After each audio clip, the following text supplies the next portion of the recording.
Very good morning to you all kids, and today we will continue with the chapter 5. In the previous video we discussed about the different realms of the earth till the continents. I asked you to learn about all the 7 continents and the importance of the lithosphere. The lithosphere is very important part as it is the thin layer of the soil that is formed on the surface of the land. ये सबसे ज़्यादा ज़रूरी इसलिए है क्योंकि land surface का जो ऊपरी हिस्सा है that is made up of rocks and the soil is that is the portion which is called the lithosphere okay. और यहीं पे सारे न्यूट्रिएंट्स ग्रो करते हैं, प्लांट्स ग्रो करते हैं, we live here, we grow different kinds of crops जिसे हम अपने फूड हैबिट्स के लिए यूज़ करते हैं। Then the factories, the houses, the road, railway, bridges, everything is built on these land surface only, and that is the lithosphere. So it's a very important one, and we get many metallic and non-metallic minerals also from the rocks of the earth's crust. earth के ऊपरी surface पे जितने भी rocks हैं, minerals हैं, and the water bodies, everything we get these resources and we use them. Okay, so it's a very important sphere. Now the next one is the hydrosphere. As we all know that hydro means water. Okay, it is the realm of the earth जो सिर्फ water bodies से मिलके बना हुआ है. So all the part of the earth that is made up of the water bodies is called the hydrosphere. इस water bodies में कौन कौन सी बॉडीज़ आती हैं? Oceans, seas, lakes, ponds, rivers. Okay, we can see here, you can see here in your book, and it also includes the gulf. जितने भी खाड़ी इलाके हैं, ग्राउंड वाटर है, जो अर्थ के सरफेस से सारे वाटर जो कलेक्ट होते हैं और वो सीप करके धीरे धीरे सीपेज के थ्रू वाटर सरफेस में नीचे चले जाते हैं और फिर उसे हम वेल्स और ट्यूबवेल्स और हैंड पम्प्स की मदद से वापस ऊपर ला करके ग्राउंड पे और उन्हें अपने लिए यूजेबल बनाते हैं. So that is the groundwater. So all these water bodies make the hydrosphere. Okay, so the water suspended in the air also, that ये जो हमारे आसपास एयर में एटमॉस्फेयर में भी जो वाटर है that is also a part of this sphere, and we can say that water covers nearly 71% of the earth's surface. इस पूरे अर्थ का 71% जो है वो वाटर से कवर्ड है. और बहुत सारे ऐसे साइंटिस्ट हैं जिन्होंने अर्थ को क्या कहा है?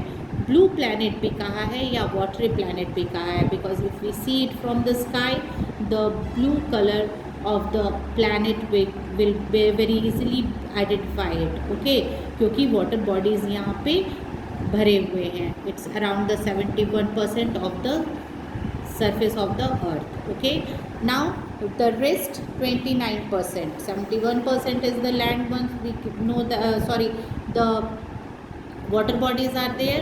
Now the rest is the land surface जो brown patches में नज़र आता है.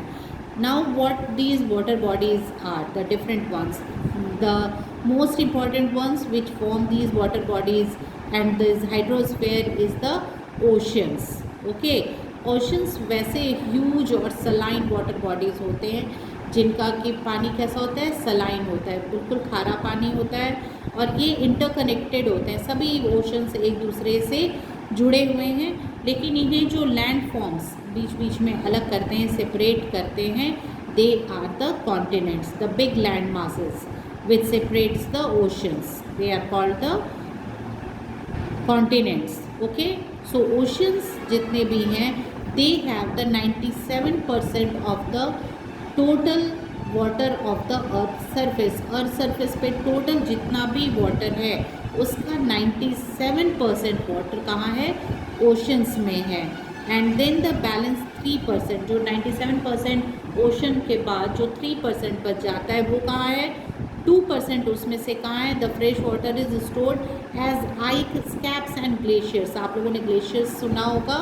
तो ये 97% तो ओशंस हो गए, 3% जो कि सलाइन वाटर है 97%, उसके बाद भी 2% तो आइस कैप्स और ग्लेशियर्स के रूप में है जो फ्रीज्ड हैं. बचता है 1%. That is only the percentage of the water we get as the fresh water जिसे हम लोग यूज़ करते हैं. सो यू बेटर अंडरस्टैंड कि कितना ज़्यादा पानी है हमारे इस प्लैनेट पे, because we are every day using that 1% of the water. Okay, the Pacific Ocean is the largest and the deepest ocean. सबसे बड़ा और डीपेस्ट ओशन है Pacific Ocean, and it's almost circular in shape. इसका shape कैसा है? Circular है. Covering 1/3 of the planet surface. पूरे planet का 1/3 पैसिफिक ओशन ने कवर किया हुआ है.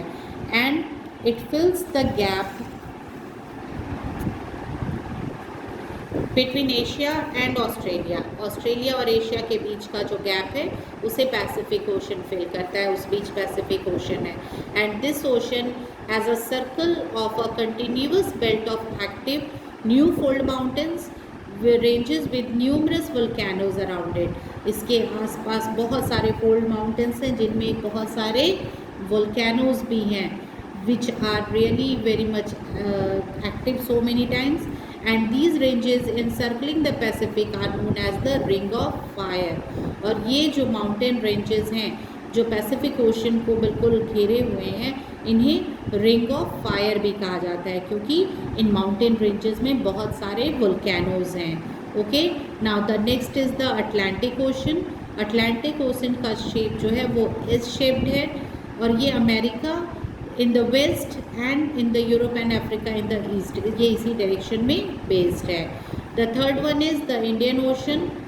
It is triangular in shape. यहाँ बेसिकली कौन सा ओशन कहाँ सिचुएटेड है और उसका शेप क्या है, what is the area it covers, बस इतना ही हम लोग इसके बारे में यहाँ पे बात करेंगे. So you better learn it by yourself and any doubt then I am there to clear it. Okay, it is connected to the Mediterranean Sea through the Gibraltar Strait. The deepest point of the Atlantic is 8,648 meters below sea level. Sea level से it is 8,648 sea level below इसका जो place है वो there it is situated. And this ocean is half of the size of the Pacific Ocean. Atlantic Ocean Pacific Ocean से half है size में. Okay.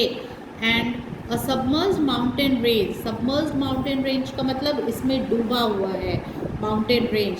That is called the mid Atlantic ridge. Stretches from beyond Iceland in the north to Antarctica in the south. So what you have to do, you have to learn about all these oceans. Then next is the Indian Ocean, that is triangular in shape. The Arctic ocean जो सबसे छोटा और शैलोएस्ट है, इसका पानी सबसे उतला पानी है. The rock forms are there and northern most of all the oceans. और ये सराउंड करता है north pole and the lands that border its. ठीक है, जैसे कि यूरेशिया, ग्रीनलैंड, सेवरल आइलैंड्स, इस तरह के पूरे एरिया को ये कवर करता है. And then at the last is the Antarctic ocean, जिसे हम साउदर्न ओशन के नाम से भी जानते हैं. That is formed by the merging of the southern parts of the Pacific, Atlantic and Indian oceans. Okay, और ये फोर्थ लार्जेस्ट ओशन है. The Antarctic ocean is the fourth largest ocean and it remains frozen for a major part of the year due to which trade and travel across it remains limited. ये most of the part of the year क्या होता है, जमा हुआ होता है, freezed रहता है, जिसके कारण ट्रैवल, कम्युनिकेशन या ट्रांसपोर्टेशन बहुत ज़्यादा मुश्किल हो जाती है इन एरियाज़ में. Okay, now the other water bodies, और कौन कौन से वाटर बॉडीज़ हैं. सीज़, अभी हम लोग ओशन देख रहे थे. Then the seas are there and they are larger than the lakes. The world's largest sea include the South China Sea, the Caribbean Sea, the Mediterranean and the Bering Sea. Okay, ये कुछ important seas हैं. You have to learn all these terms and names and where they are situated. When I will do the revisions, जब हम लोग revision करेंगे, you all please sit with your pencils, because what I will do, I will just underline the important words. ठीक है, मैं सभी important जितने भी लाइन्स हैं इसमें, जितने भी इम्पॉर्टेंट टर्म्स हैं और one answer kind of things are there, I will instruct you और आप लोग मेरे साथ अंडरलाइन करते जाइएगा. Okay, so that would be better when you will have to learn it and prepare for your exams.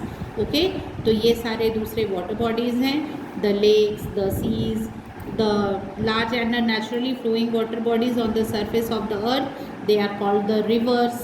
ठीक है, सो ये सारे जो वाटर बॉडीज़ हैं and the hydrosphere, you please read it, बार बार पढ़िए and try to underline the main lines by yourself, otherwise I will do that when we will do the revisions.